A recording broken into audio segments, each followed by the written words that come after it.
નમસ્કાર પ્રણામ મિત્રો જય માતાજી જય શ્રી કૃષ્ણ હાર્દિક સ્વાગત છે તમારું આજની કહાનીમાં છેલ્લે સુધી સાંભળવા નમ્ર વિનંતી છે તો ચાલો શરૂ કરીએ આજની કહાની પરિચિતનું C10 નું ફાઇનલ વર્ષ પૂરું થતાં જ એના પિતા ધનંજય રાય ભાઈએ સગપણ માટે છોકરીઓ જોવાની વાત કરી પ્રથમ તો પરીક્ષિતને જ પૂછી જોયું બેટા કોઈ પાત્ર તારા ધ્યાનમાં ખરું હા પપ્પા હું બીકોમમાં છેલ્લા વર્ષમાં હતો ત્યારે પ્રથમ વર્ષમાં અભ્યાસ કરતી આપણા જ સમાજની અનિતા નામની એક છોકરી સાથે સાહજિક પરિચય થયેલો અભ્યાસમાં હોશિયાર તો હતી પરંતુ એનો સ્વભાવ પણ સૌને ગમી જાય એવા આપણા વતનના બાજુના જ ગામમાં સુરપુરાની છે એના પપ્પાનું નામ હેમંતભાઈ છે કોલેજ સિવાય 5-6 સામાજિક પ્રસંગોમાં એને મળી ચૂક્યો છું એને ગ્રેજ્યુએશન કરી અભ્યાસ છોડી દીધો છે 5-6 મહિના પહેલા મળી ત્યાં સુધી એનું શક પણ થયેલ નહોતું પરીક્ષિતે કહ્યું એનો ફોન નંબર બીજો ખરો સંજયભાઈ આતુરતાથી બોલ્યા પરીક્ષિતે બોલ્યો ના પપ્પા એની પાસે મેં ક્યારેય ફોન જોયો જ નથી ધનંજયભાઈએ તરત જ સુરપુરાના એક સંબંધીને ફોન જોડ્યો અરસપ્રસ સાહજિક પૂછ્યા પછી ધનંજયભાઈ બોલ્યા હા તો મેહુલભાઈ સુરપુરામાં હેમંતભાઈ નામે એક વ્યક્તિ છે અને એમની દીકરીનું નામ અનિતા છે ગ્રેજ્યુએટ થયેલી છે તો આ બાબતે થોડી જાણકારી આપશું હા અમારા જ પરિવારમાં છે 5મી પેઢીએ હેમિતભાઈ મારે ભાઈ થાય છે પણ વાત શું છે મેહુલભાઈ બોલ્યા ધનંજયભાઈ બોલ્યા તમને ખબર છે ને મેહુલભાઈ પરીક્ષિતનો અભ્યાસ પૂરો થયો છે એને લાયક પાત્ર તો હવે શોધવું કે નહીં પ્રભુની દયા છે કે અમે બંને બાપ દીકરો છીએ ઘણીએ કમાઈ છે એટલે નોકરિયાત કે ઉચ્ચ અભ્યાસ કરેલી વહુનો કોઈ આગ્રહ નથી પરિવારને સાચવે એવી સુશીલ અને સંસ્કારી થોડું ઓછું ભણેલી હોય તોય ચાલે પરંતુ પ્રથમ વાત એ કે અનિતાના સગ પણ રહેવા તો થયા નથી ને મેહુલભાઈ ખુશ થઈને બોલ્યા ધનંજયભાઈ તમે તો મારા બાળપણના સહાધ્યાય છો હેમંતભાઈ મારો ભાઈ છે અનિતાનું સગ પણ હજી નથી થયું અમારા આખા પરિવારની લાડકી દીકરી છે પરિસ્થિતિ વશ હોશિયાર હોવા છતાંય ગ્રેજ્યુએશન કરીને એણે અભ્યાસ છોડી દીધો છે પરંતુ એના ભાઈને સતત માર્ગદર્શન આપીને સ્પર્ધાત્મક પરીક્ષા પાસ કરાવીને હમણાં જ નોકરીએ ચડાવી દીધો પૈસે ટકે તમારા જેવો સદ્ર પરિવાર નથી 5 વીઘા જમીન છે દીકરો હમણાં નોકરીએ લાગ્યો એ થોડું જમા પાસું છે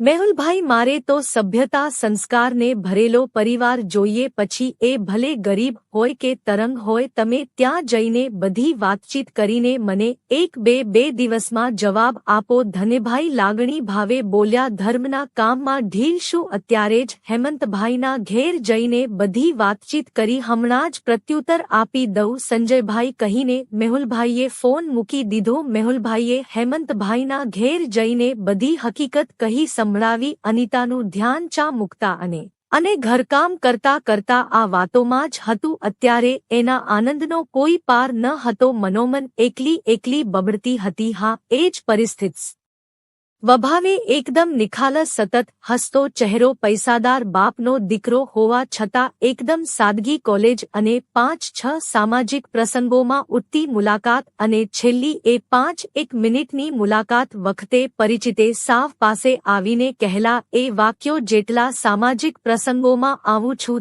ત્યાં તમારી હાજરી વર્તાય છે હજી લગ્નમાં બંધનમાં નથી બંધાયા મારે આ સિંહનું છેલ્લું વર્ષ છે રાહ જોવાય તો જોજો એટલે જ તો છેલ્લા થોડા સમયથી ઘરમાં સગપણની વાત નીકળતી તો તરત જ વાતને તાળીને કહી દેતી કે ભૈલાના થોડા નોકરીમાં સેટ થવા દો ઘર પર આર્થિક બોજ નથી થવા દેવો પરંતુ આજે તો હમણાં જ આડાકાને બધું સાંભળેલું મમ્મી વસંતીબેન ફરીથી અનિતાને પાસે બોલાવીને સંભળાવ્યું ત્યાં તો સારું મમ્મી કહીને અનિતા રસોડામાં દોડી ગઈ રસોડામાં જતી વખતનો એના પગનો ધમ ધમધમાટ હેમંતભાઈ વસંતીબેન અને મેહુલભાઈને આનંદ વિભોર કરી ગયો. મૂળ ગામડાના પરંતુ વર્ષોથી અમદાવાદ સ્થાયી થયેલ ધનેભાઈ પોતાના સમાજના પ્રતિષ્ઠિત વ્યક્તિ 30 વર્ષ પહેલા સીએ જેવી ડિગ્રી હાંસલ કરીને ધનંજયભાઈએ અમદાવાદમાં ઓફિસ શરૂ કરેલી. થોડા વર્ષોમાં જ શહેરના ધનાઢ્ય વિસ્તારમાં મકાન લીધેલું. ધર્મપત્ની દેવિકાબેન થોડું ભણેલા પરંતુ વ્યવહાર કુશળ ગૃહિણી. આંકડો સ્વભાવ ખરો. આ સુખી સંપન્ન પરિવારનો એકમાત્ર દીકરો પરીક્ષિત પિતાજીના પગલે એ પણ સિંહે થયું. 30 વર્ષના અમદાવાદના વસવાટ છતાંય આ પરિવાર હજી વતનનો નાતો છોડ્યો નથી. એટલે તો જ સમાજમાં આ પરિવારનું ઉજળું નામ છે. 2 કલાકમાં જ મેહુલભાઈએ ધનેભાઈને પ્રત્યુત્તર આપી દીધું. બીજા દિવસે ધનેભાઈ દેવિકાબેન અને પરીક્ષિત ઉપડ્યા સુરપુરા. અનિતાના સાધારણ પરિવારની સરભરા જોઈને ધનેભાઈ ભાવિ વિભોર થઈ ગયા. નાનકડા મકાનની અગાસી પર અનિતા અને પરીક્ષિતની મુલાકાત ગોઠવાઈ. પરીક્ષિત એટલું જ બોલ્યો, મારા હૃદયને ગમતું પાત્ર મને મળી ગયું. અનિતા તો એક્ટ્રેસ પરીક્ષિતને જોઈ જ રહી હતી.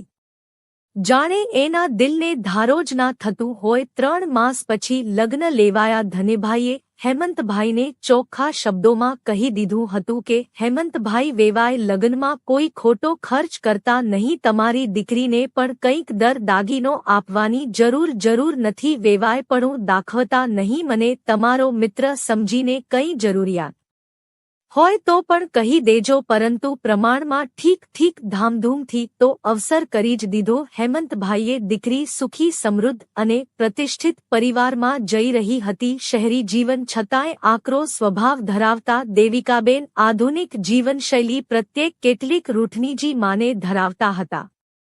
એમનો ખ્યાલ હતો. નમસ્કાર, પ્રણામ મિત્રો, જય માતાજી, જય શ્રીકૃષ્ણ. હાર્દિક સ્વાગત છે તમારું આજની કહાનીમાં. છેલ્લે સુધી સાંભળવા નમ્ર વિનંતી છે. તો ચાલો શરૂ કરીએ આજની કહાની.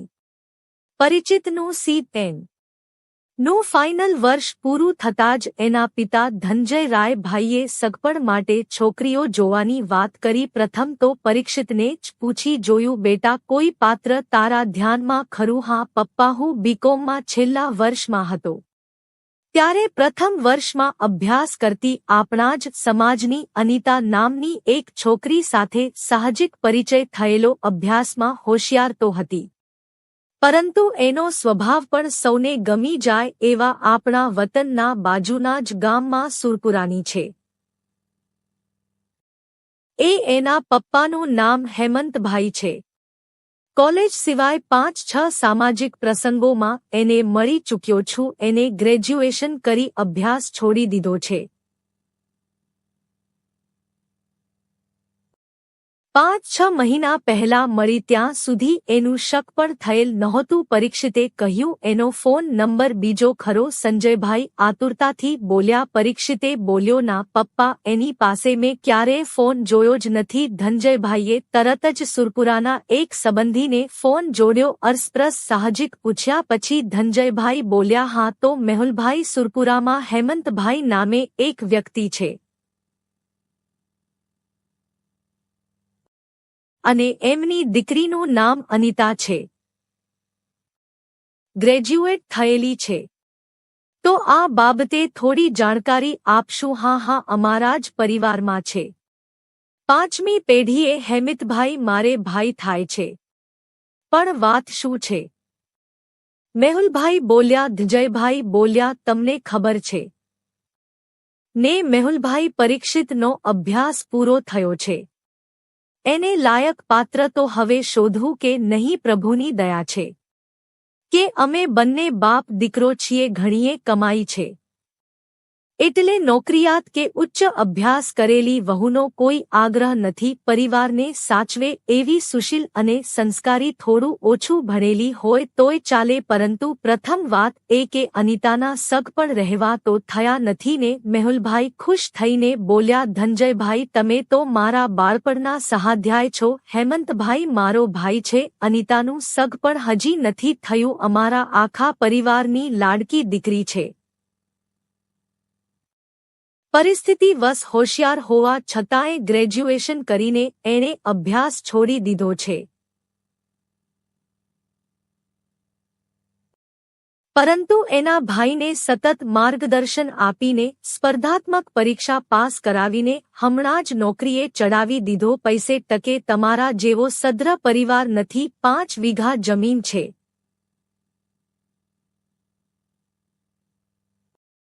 દીકરો હમણાં નોકરીએ લાગ્યો એ થોડું જમા પાસું છે. મેહુલભાઈ, મારે તો સભ્યતા સંસ્કારને ભરેલો પરિવાર જોઈએ. પછી એ ભલે ગરીબ હોય કે તરંગ હોય. તમે ત્યાં જઈને બધી વાતચીત કરીને મને 1-2 દિવસમાં જવાબ આપો. ધનેભાઈ લાગણી ભાવે બોલ્યા. ધર્મના કામમાં ઢીલ શું? અત્યારે જ હેમંતભાઈના ઘેર જઈને બધી વાતચીત કરી હમણાં જ પ્રત્યુત્તર આપી દઉં. સંજયભાઈ કહીને મેહુલભાઈએ ફોન મૂકી દીધો. મેહુલભાઈએ હેમંતભાઈના ઘેર જઈને બધી હકીકત કહી સંભળાવી. અનિતાનું ધ્યાન ચા મૂકતા અને ઘરકામ કરતા કરતા આ વાતોમાં જ હતું. અત્યારે એના આનંદનો કોઈ પાર ન હતો. મનોમન એકલી એકલી બબડતી હતી. હા, એ જ પરિસ્થિતિ. વભાવે એકદમ નિખાલસ, સતત હસતો ચહેરો, પૈસાદાર બાપનો દીકરો હોવા છતાં એકદમ સાદગી. કોલેજ અને 5-6 સામાજિક પ્રસંગોમાં ઉઠતી મુલાકાત અને છેલ્લી એ 5-1 મિનિટની મુલાકાત વખતે પરિચિતે સાવ પાસે આવીને કહેલા એ વાક્યો. જેટલા સામાજિક પ્રસંગોમાં આવું છું ત્યાં તમારી હાજરી વર્તાય છે. હજી લગ્નમાં બંધનમાં નથી બંધાયા. મારે આ સિંહનું છેલ્લું વર્ષ છે.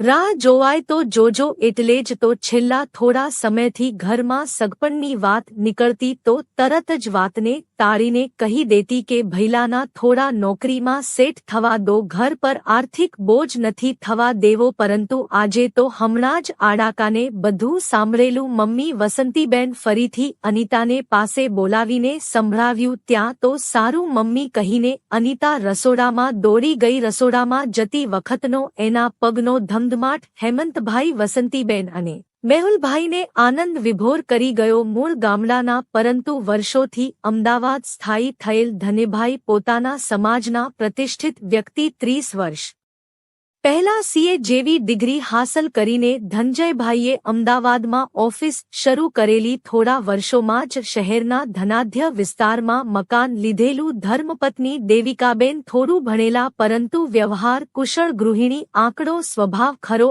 આ સુખી સંપન્ન પરિવારનો એકમાત્ર દીકરો પરીક્ષિત. પિતાજીના પગલે એ પણ સિંહે થયું. 30 વર્ષના અમદાવાદના વસવાટ છતાંય આ પરિવાર હજી વતનનો નાતો છોડ્યો નથી. એટલે તો જ સમાજમાં આ પરિવારનું ઉજળું નામ છે. 2 કલાકમાં જ મેહુલભાઈએ ધનેભાઈને પ્રત્યુત્તર આપી દીધું. બીજા દિવસે ધનેભાઈ, દેવિકાબેન અને પરીક્ષિત ઉપડ્યા સુરપુરા.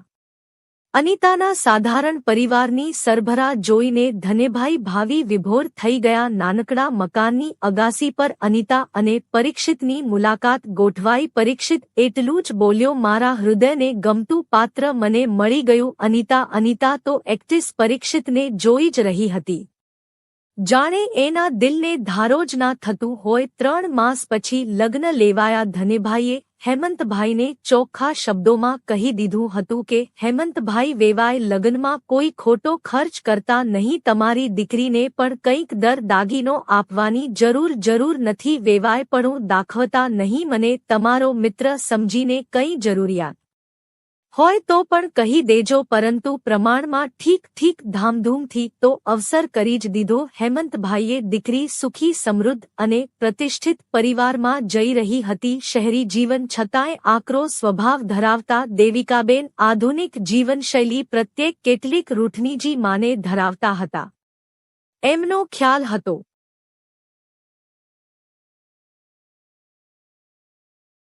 કે નવા જમાનાની વહુ પણ પહેલેથી જ દાબ ના રાખીએ તો એ વંઠી જાય ને એના જ મનનું ધાર્યું કરવા માંડે. પરીક્ષિતનો અન્યન્ય પ્રેમ, ધનભાઈનો માયાળુ સ્વભાવ છતાંય સાસુ દેવિકાબેનનું અનિતા પ્રત્યેનું વર્તન અનિતાને જરૂર અકળાવતું હતું. અનિતાના આવ્યા પછી દેવિકાબેને રસોઈનો બધો જ ભાર તેને એના પર નાખી દીધું. કપડાં વાળવા, ઇસ્ત્રી કરાવવા, આપવા, કરિયાણું, શાકભાજી લાવવા બધો જ ભાર અનિતા પર. પિયરમાં સાંજે એક જ વાર ફોન કરવું એવો લખ્યો નિયમ દેવિકાબેને અનિતાને સમજાવી દીધો. રવિવાર તહેવાર, પરીક્ષિત સાથે બહાર ફરવા જવાનું તો ક્યાંથી હોય. પછી 2-3 માસના અભ્યાસ બાદ અનિતાએ સાસુનો સ્વભાવ સમજાઈ ગયો. અનિતાને થોડી દોડધામ વધારે હતી, તે જ શું ફરક પડે છે.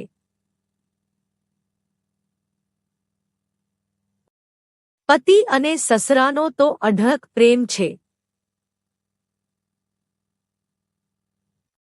ને 1 વર્ષ વીતી ગયું, પરંતુ અનિતાને તો કોઈ દિવસ પરીક્ષિતને ફરિયાદ કરી કે ના કદી. એના મમ્મી પપ્પાની સવારમાં શિવ મંદિર દર્શન કરવા જવાનું દેવિકાબેનનો નિયમ હતો. પરીક્ષિત અને ધનંજયભાઈ પણ ઓફિસે જતી વખતે શિવ મંદિરે દર્શન કરવા અવશ્ય જતા. સવારમાં દર્શન કરીને એક્ટિવા પર દેવિકાબેન આવી રહ્યા હતા. એ વખતે એક્ટિવા સ્લીપ ખાઈ ગયું. થોડો બેટો માર દેવિકાબેનને લાગ્યું. ફોન આવતા જ પરીક્ષિત અને અનિતા ગાડી લઈને તાબડતોબ પહોંચી ગયા. દવાખાને રિપોર્ટ કરાવ્યા, બધું નોર્મલ હતું. ડોક્ટર થોડી દવા ઘસવાનો મલમ આપતો ને 2-4 દિવસ આરામ કરવાનું કહ્યું. રસોઈ કામમાંથી પરવારી પરીક્ષિતને અને ધનભાઈને ઓફિસે રવાના કરીને અનિતા સાસુમાની સેવામાં લાગી ગઈ. ડોક્ટરના કહ્યા મુજબ અનિતા દેવિકાબેનને મલમ ઘસવા લાગી. દેવિકાબેનનું તો બધું સ્વપ્નવ લાગવા માંડ્યું. ના ભાઈના આ નવા જમાનાની વહુ લાગતી નથી. અનિતાના હાથોમાંથી લાગણીઓનું પૂંજ નીકળી રહ્યું હતું અને એ પૂંજ દેવિકાબેનના શરીરને ભાવિ વિભોર સ્પંદ નવમાં જકડી રહ્યું હતું. પણ આ તો દેવિકાબેન બસ, હવે બસ. અનિતા વહુ આમ ઘસીને મને મારી નાખવી છે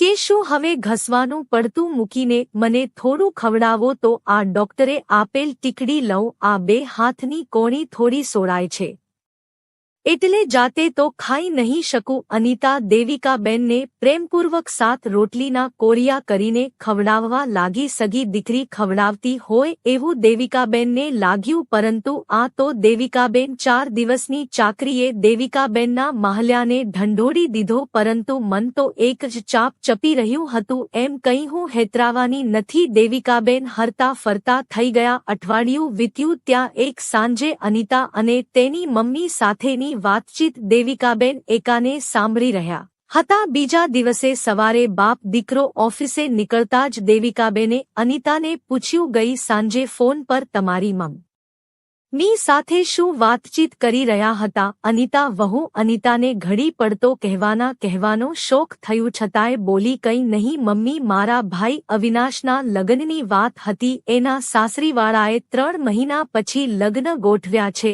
ઘરમાં થોડી આર્થિક તંગી છે. ભાઈનો હજી ફિક્સ પગાર છે. આમ તો અવિનાશે પર્સનલ લોન લેવાની વાત કરી, પરંતુ મારા પપ્પાએ ઊંચા વ્યાજને પર્સનલ લોન લેવાની ના પાડી અને કહ્યું એના કરતાં 2 વીઘા ખેતર ગેરવે મૂકી દઈએ. 3 લાખના 2-4 વર્ષમાં છોડાવી દઈશું. તો પછી ગયા વર્ષે તમારા લગ્ન તો ઘણાય ખર્ચ કર્યો હતો. 6 તોલા તો તમારા સેટ અને લોકેટનું સોનું થયું. પરીક્ષિતને 1.5 તોલાનો અસોડો આપ્યો હતો. તમારા સસરાએ તો કંઈ પણ લેવાની ના પાડી હતી. તોય અનિતા વહુ દેવિકાબેન જીગના બસ બોલ્યા, હા મમ્મી, એમાં મારા પપ્પાનો એવો ખ્યાલ હતો કે સમાજના પ્રતિષ્ઠિત ઘરે દીકરી જઈ રહી છે એટલે એ પ્રતિષ્ઠિત રહેવાયને શોભે એવું થોડુંક તો આ મારે આપવું જોઈએ ને. મેહુલ કાકાએ એ વખતે લાખ રૂપિયાની મદદ કરેલી. ટૂંચક કરીને હમણાં એ દેવું પૂરું કર્યું. આમે મારા પપ્પાનો પરિવાર જાજો સુખે નથી, તમને ખબર છે મમ્મી. હું ભાગ્યશાળી છું કે સુખ સાહેબીની હોડાવાળું મને માયાળું સાસરિયું મળ્યું છે.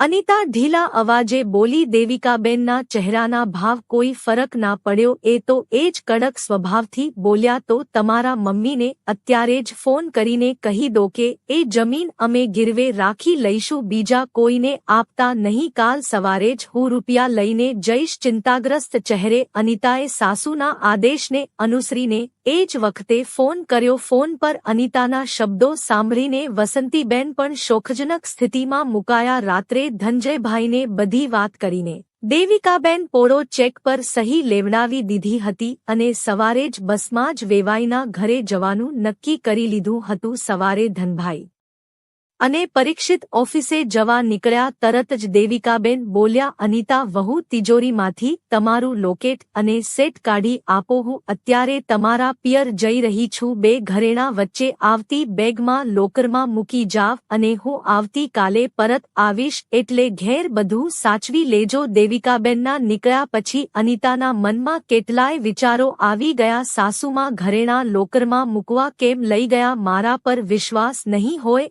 એમને. બપોરે 3 વાગ્યે દેવિકાબેન સુરપુરા પહોંચી ગયા. બસ સ્ટેશન વસંતીબેન લેવા આવ્યા. ઘેર જઈને ચા પાણી કરી દેવિકાબેન આડા પડખે થયા. તે છેક સાંજે 6 વાગ્યે ઉઠ્યા. સાંજે વાળું પાણું કરીને દેવિકાબેને વાત શરૂ કરી. જુઓ વેવાય, તમારા દીકરાના લગ્ન છે,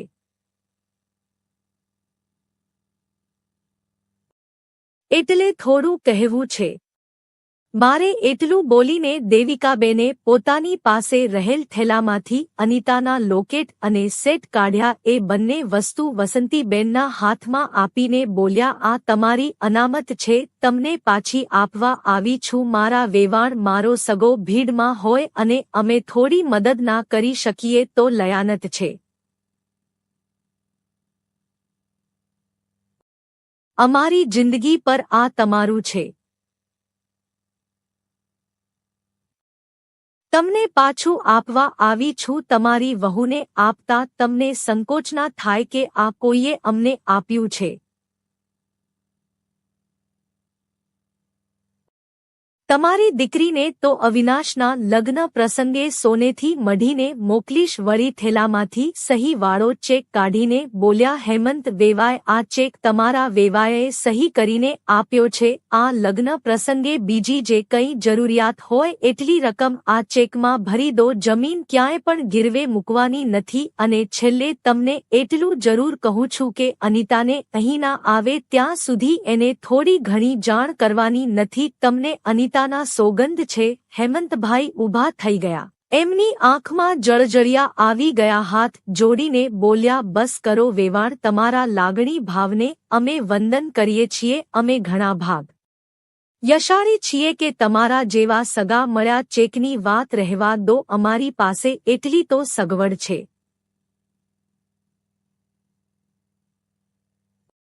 જો તો પછી રંગે ચંગે અવસર ઉકેલું. અમે આખો પરિવાર રંગે ચંગે વેવાઈના દીકરાના લગ્ન મારશું. અનિતાને 10 દિવસ પહેલા મોકલી દઈશ ને તમારા જમાઈને 5 દિવસ પહેલા. પરંતુ ખબરદાર, આજની હકીકત અનિતાને જણાવી છે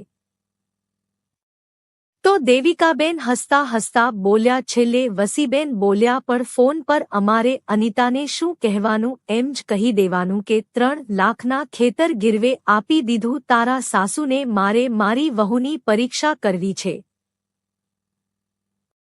વસંતીબેન મેવાણ, મને આટલો સહયોગ આપશો ને? દેવિકાબેન ટાઢા હઈ બોલ્યા. વસંતીબેનને હકારમાં માથું હલાવ્યું. મોડે સુધી વાતો કરીને દેવિકાબેન વહેલા ઘેર આવવા નીકળ્યા. ચોથા દિવસે બપોરે દેવિકાબેન અનિતાને કહ્યું, ચાલો અનિતા વહુ, સોની બજારમાં જવાનું છે.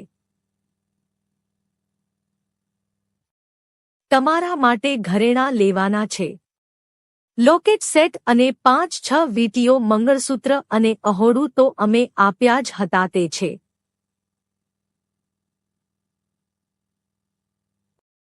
પણ મમ્મી, લોકેટ સેટ તો આપણી પાસે જ છે.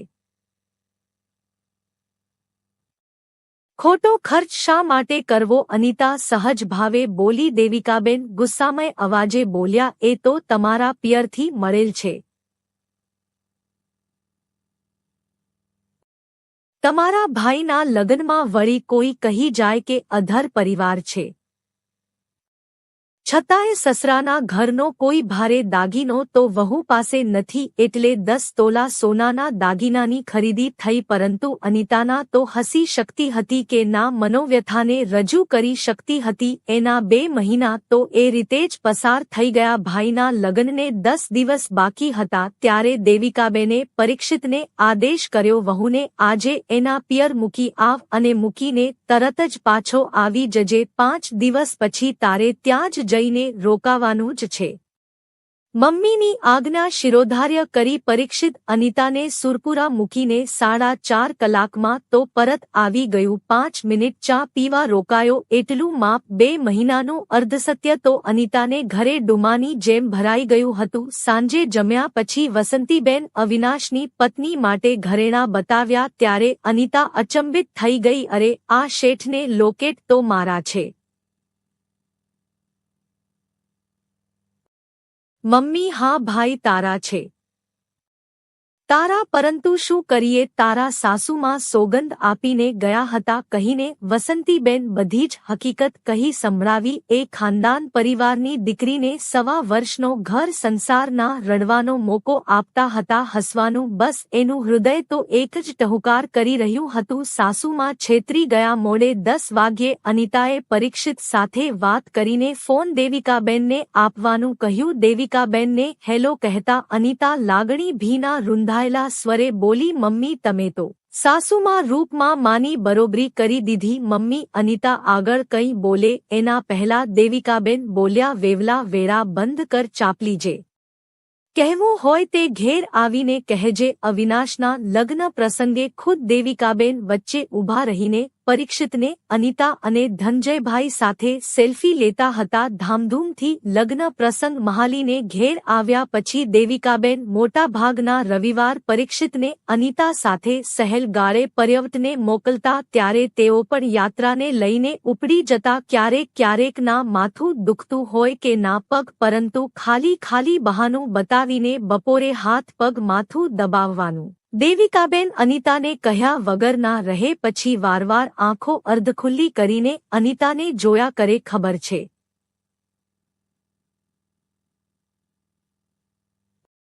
મમ્મી તમને મારા હાથનો સ્પર્શ બહુ ગમે છે